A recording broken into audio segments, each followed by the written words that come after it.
तो यार आज की वीडियो मोस्ट डिमांडेड वीडियो है मेरे पूरे चैनल की, यानी ज़ेनित्सु वर्सेस काइगाकू। अब मैंने गिने तो नहीं है सारे, लेकिन लगभग 500 से 600 कमेंट्स खाली इसी चीज पे हैं, ज़ेनित्सु वर्सेस काइगाकू। अब वैसे मैं इस पे वीडियो बनाना तो नहीं चाहता था, लेकिन तुम लोगों की इतनी ज्यादा डिमांड आई तो लो आ गई वीडियो।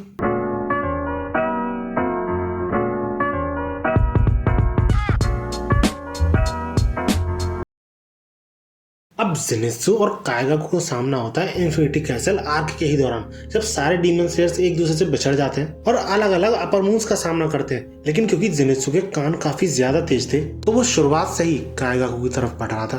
अब दोस्त हु डोंट नो, ये दोनों ही थंडर ब्रीदिंग यूजर है और इनका जो मास्टर यानी टीचर जो था वो भी सेम ही था, यानी फॉर्मर थंडर प्लेयर जिगोरो। अब जिगोरो के स्टूडेंट बनने से पहले ज़ेनित्सु तो एक ऐसी आवारा लड़का था जो कि एक औरत के डेप्थ में आ जाता है और उसके पैसे चुका के जिगोरो ज़ेनित्सु को अपना स्टूडेंट बना लेता है। लेकिन काइगाकू पहले से ही कमीना था, बंदा जीने के लिए कुछ भी कर सकता था, फिर चाहे उसे गंदा संदा कैसा भी खाना खाना पड़े, या फिर दूसरों के पैसे चुराने पड़े, या फिर अपनी जान बचाने के लिए दूसरों की जान खतरे में ही क्यों ना डालनी पड़े। और ऐसा ही उसने किया भी था स्टोन हशीरा और उसके मुंह बोले सिबलिंग्स के साथ। बेसिकली हुआ ये था कि ग्यूमी एक टेम्पल में अपने मुंह बोले सिबलिंग्स के साथ रहता था और उन्हीं सिबलिंग्स में काइगाकू भी था और ये सब एक फैमिली की तरह रहा करते थे। लेकिन एक रात काइगाकू चोरी करते हुए पकड़ा गया, जिस वजह से वो टेम्पल छोड़कर भी भाग गया। और जब रात होने पर भी वो वापस नहीं आया तो उसके पीछे एक डीमन पड़ गया और सिर्फ खुद की जान बचाने के लिए उसने ग्यूमी और उसके साथ जो बच्चे थे उन सबको खाने का ऑफर दिया,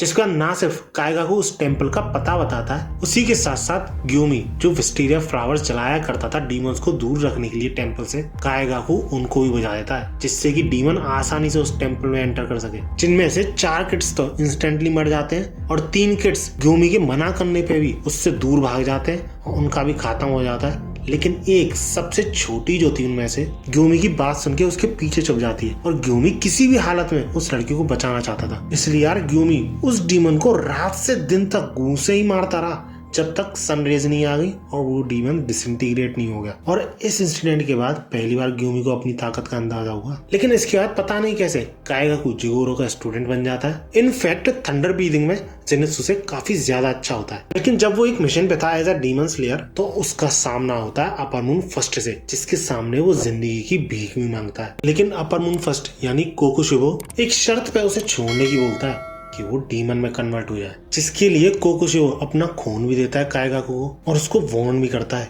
कि अगर एक भी बूंद इस ब्लड की नीचे गिरी तो वो उसे वहीं के वहीं खत्म कर देगा। इसलिए कांपते हुए वो उस ब्लड को पी लेता है और जिन डीमंस को वो खुद मार रहा था उन्हीं में से एक वो भी बन जाता है, but one of the strongest. रही बात ज़ेनित्सु की, तो अगर तुमने मेरी ये वाली वीडियो देखी है तो तुम्हें पता ही होगा कि जब तांजीरो, ज़ेनित्सु और इनोजुके अपनी लास्ट स्टेज में होते हैं हशीरा ट्रेनिंग की, तो ज़ेनित्सु के पास एक लेटर आता है जिसे पढ़ के वो काफी ज्यादा सीरियस हो जाता है। सही में बंदे की मेंटलिटी, पर्सनैलिटी सब चेंज हो जाती है। अब इस लेटर में क्या था हम आगे वीडियो में जानिए। लेकिन फिलहाल जब ये दोनों एक दूसरे से मिलते हैं तो जैसे काइगाकू हमेशा ज़ेनित्सु की बेइज्जती करता है, वैसे ही यहाँ पर भी वो सेम चीज करता है, ज़ेनित्सु को वीक बोलते हुए। क्योंकि तुम्हें पता ना हो तो बता दूं, ज़ेनित्सु थंडर ब्रीदिंग की सिर्फ एक फॉर्म ही परफॉर्म कर सकता है, यानी फर्स्ट फॉर्म। और इसी वजह से काइगाकू ज़ेनित्सु को अपने आप से काफी ज्यादा कमजोर मानता था। लेकिन पहली बार ज़ेनित्सु काइगाकू को उल्टा जवाब देता है, टेम्परेरी और सबसे कमजोर अपर मून बोलते हुए, जिस चीज से काइगाकू भी शॉक्ड कि भैया तुम अब जवाब भी दे सकते हो उल्टा। इसके बाद ज़ेनित्सु और भी ज्यादा सीरियस होते हुए ये बोलता है, आखिर क्यों एक राइटफुल सक्सेसर थंडर ब्रीदिंग का डीमन क्यों बना? और वो चिल्लाते हुए काइगाकू से ये भी बोलता है कि अगर तुम डीमन नहीं बने होते तो ग्रैम्स यानी उन दोनों का मास्टर अभी भी जिंदा होता, उसे खुद को मारने की जरूरत नहीं पड़ती। और इसी चीज का वो लेटर था जो कि ज़ेनित्सु के पास आया था कि उसके मास्टर ने खुद को मार लिया है। एंड आई थिंक इस सब के पीछे डीमन स्लेयर कॉर्प्स के रूल्स थे, क्योंकि जिगोरो एक हशीरा था, थंडर प्लेयर था और उसका स्टूडेंट अगर डीमन बनेगा तो सजा तो उसे भी भुगतनी पड़ेगी ना, ऐसा ही कुछ होगा। और ज़ेनित्सु को सबसे ज्यादा दुख इस चीज का था कि कोई उनका गला काटने भी नहीं आया, जिससे कि वो बिना किसी पेन के मर सके। उन्होंने अपने पेट में चाकू घोंप के खुद को मारा, जिस वजह से उन्हें काफी ज्यादा पेनफुल डेथ का सामना करना पड़ा। और इस सब का रीजन काइगाकू था, जो कि डीमन बन चुका था, एक हशीरा का स्टूडेंट होते हुए भी। लेकिन इससे काइगाकू को जरा सा भी फर्क नहीं पड़ता, उल्टा बंदा हंसते हुए ये बोलता है कि ये मेरी प्रॉब्लम नहीं है, और अगर ऐसा हुआ भी है तो उसका मैं क्या करूं, रो बैठ के। और अगर तुम सोचते हो हाँ, तो ऐसा करने का मेरा कोई इरादा ही नहीं है, क्योंकि मैं उन्हीं का साथ देता हूँ जो कि मेरी वैल्यू सही तरीके से करते हैं, फिर चाहे कैसी भी सिचुएशन क्यों ना हो। और उल्टा मुझे तो ये सुन के अच्छा और लगा है कि वो बुड्ढा ऐसी पेनफुल मौत मरा है, क्योंकि मेरे इतना हार्डवर्क करने के बावजूद उसने मुझे कभी भी सक्सेसर का टाइटल दिया ही नहीं, और सिर्फ तेरे जैसे फुस्की के साथ काम करने के लिए बड़बड़ाता रहा और सक्सेसरशिप शेयर करने की बोली। इससे फर्क नहीं पड़ता वो पिलर था, क्योंकि ऐसे बुड्ढे का मेरे लिए कोई भी यूज नहीं है। और ये सब सुन के जेनेत्सु को इतना ज्यादा गुस्सा आता है कि लिटरली तुम इन पैनल्स को देख के उसका गुस्सा फील कर सकते हो। और गुस्से में ही वो ये भी बोलता है कि अगर मैं डर्ट हूँ तो तुम गार्बेज हो, क्योंकि मैं भले ही सिर्फ फर्स्ट फॉर्म यूज कर सकता हूँ, लेकिन तुम सारी फॉर्म्स को यूज कर सकते हो एक्सेप्ट फर्स्ट फॉर्म। और ग्रैम्स यानी इसके मास्टर की गलती सिर्फ इतनी सी थी कि वो इतने भी लकी नहीं थे कि उन्हें ढंग का सक्सेसर मिल सके। और इतना सब कुछ सुन के कायगा को भी गुस्से में चला जाता है और ये बोलता है, मुझको तुम खुद से कंपेयर करने की हिम्मत ही मत करना। और इतना बोलते हुए वो लाइटनिंग ब्रीदिंग की फोर्थ फॉर्म यूज करता है, लेकिन इसका जेनेत्सु पे कोई भी असर नहीं पड़ता, बड़ी आसानी से ही डॉज कर लेता है।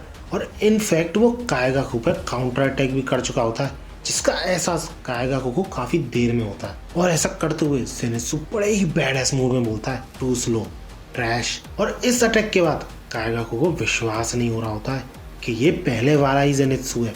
अब सरप्राइज होने के साथ साथ कायगाकू काफी ज्यादा गुस्सा भी होता है, क्योंकि जेनेत्सु जैसे बंदे ने, जो कि कितना कमजोर था, उसे डैमेज पहुंचाया। और वो थंडर ब्रीथिंग की सेकंड फॉर्म का यूज करता है। और जेनेत्सु शॉक हो जाता है ये देख के कि कायगाकू सिर्फ एक सिंगल मूवमेंट में 5 स्टेट अटैक्स कर सकता था, जिससे उसे कंफर्म हो जाता है कि उसने काफी ज्यादा ह्यूमंस को डिवोर किया है। जिस पे जब जेनेत्सु उससे ये पूछता है कि तुम सही और गलत में अंतर करना भूल गए हो क्या, इसके जवाब में कायगाकू थंडर ब्रीथिंग की थर्ड फॉर्म यूज करते हुए ये बोलता है, मुझे पता है क्या सही है क्या गलत है। जो मुझे करेक्टली जज करते हैं और एक्सेप्ट करते हैं वो सही है, बाकी सब गलत। और जहाँ जेनेत्सु अपने पिछले दिनों को याद कर रहा था, वहीं कायगाकू अपनी ओवरवेलमिंग पावर के साथ जेनेत्सु को स्ट्राइक पे स्ट्राइक मारे जा रहा था। और ये अटैक्स कायगाकू की ब्लड डीमन आर्ट की वजह से और भी ज्यादा इफेक्टिव हो गए थे, क्योंकि इन अटैक्स के जो स्लैशेस थे वो पूरी बॉडी में फैलते हैं एज अ क्रैक्स और स्किन को फाड़ना शुरू कर देते हैं। और ऐसे ही अटैक्स करते हुए कायगाकू ये भी बोलता है कि उसे डीमन बनने पे कोई पछतावा नहीं है,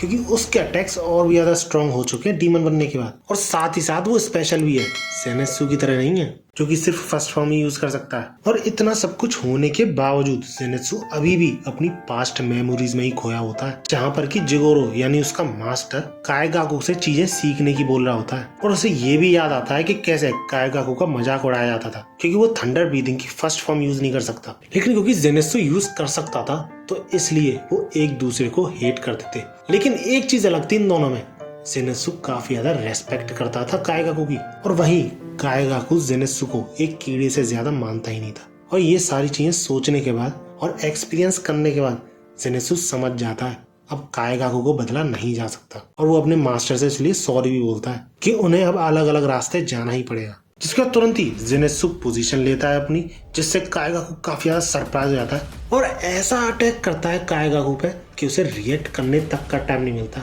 और सिर्फ अपने एक अटैक में कायगाकू का सर धड़ से अलग कर देता है। सोच रहे हो, भले नया नया अपर मून बना था कायगाकू, लेकिन अपर मून था और उसे सिर्फ एक अटैक में जेनेत्सु ने मारा। इससे पता चलता है कि जेनेत्सु अगर सीरियस हो जाए तो क्या कर सकता है। अब क्योंकि ये फॉर्म कायगाकू ने देखी तक नहीं थी, तो वो यही सोचता है कि आखिरकार उस ओल्ड मैन यानी उनके मास्टर का फेवरेट जेनेत्सु ही था, क्योंकि इस फॉर्म के बारे में उसने कभी कायगाकू को बताया ही नहीं, ना सिखाया उसे कभी। लेकिन इसके जवाब में जेनेत्सु ये बोलता है कि नहीं, ग्रैम्स कभी भी ऐसे नहीं थे, ये फॉर्म मैंने खुद डेवलप किए और मैं चाहता तो यही था कि तुम्हारे साथ इस फॉर्म को यूज करते हुए मैं लड़ूं। लेकिन और इतना बोलते ही जेनेत्सु की भी हालत खराब हो रही होती है, क्योंकि उस पे जो क्रैक्स थे वो स्प्रेड हो रहे थे उसकी पूरी बॉडी पे। और ये चीज सुन के कायगाकू काफी ज्यादा शॉक हो जाता है। दी 7th फॉर्म, थंडर ब्रीथिंग में सिर्फ 6 फॉर्म्स हैं और इस बंदे ने 7th फॉर्म क्रिएट करी जो कि सिर्फ फर्स्ट फॉर्म यूज कर सकता था। एक ऐसा कीड़ा जो कि मुझसे काफी ज्यादा नीचे था।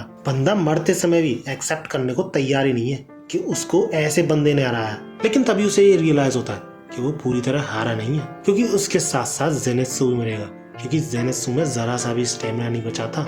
लेकिन तभी कायगाकू के बगल से तमायो का एक असिस्टेंट आता है और उससे ये बोलता है कि वो लोग जो कि दूसरों को कुछ भी नहीं दे सकते, एट दी एंड उन्हें भी दूसरों से कुछ नहीं मिलता, जिस वजह से वो अकेले ही मरते हैं। और ऐसा कहते हुए वो जेनेत्सु को बचा लेता है। इसके बाद हम पता नहीं जेनेत्सु को किसी और ही वर्ल्ड में देखते हैं, जहाँ पर कि वो अपने मास्टर से ये बोल रहा होता है कि सॉरी, मैं कायगाकू के साथ गेट अलोंग नहीं हो सका। आपने मुझे काफी सारे लेटर्स भी लिखे, तो भी मैं ऐसा नहीं कर सका, और इवन मैंने उनका आंसर भी नहीं करा लेटर्स का, जिस वजह से वो काइगाकू की ऐसी हालत का जिम्मेदार खुद को मानता है और काफी ज्यादा दुखी भी होता है। लेकिन उसका मास्टर रोते हुए ये बोलता है कि तुम मेरा प्राइड और जॉय भी हो, और इतने में ही जेनेत्सु को वापस होश आता है। दैट्स इट, इन दोनों की फाइट यहीं पे खत्म हो जाती है। आई होप तुम्हें वीडियो अच्छी लगी होगी। मैंने जितना हो सका उतना डीप में इस वीडियो को बनाने की कोशिश करी है। अब क्योंकि यार तुम सारे लोगों की इतनी ज्यादा डिमांड आई थी, तो इस वीडियो का टारगेट रखते हैं 18,000 लाइक्स। लेट्स सी करा पाते हो कि नहीं, और अगर करा दिए तो नेक्स्ट वीडियो आएगी योरीची, कोकोशिबो और मुजान की बैक स्टोरी पे, जिनको की मैं एक ही वीडियो में कवर करूंगा। और अगर इस चीज में इंटरेस्टेड हो तो सब्सक्राइब भी कर सकते हो। डीमन स्लेयर जैसे और भी एनिमेस पे मेरे वीडियोस चेकआउट कर सकते हो। और भागो।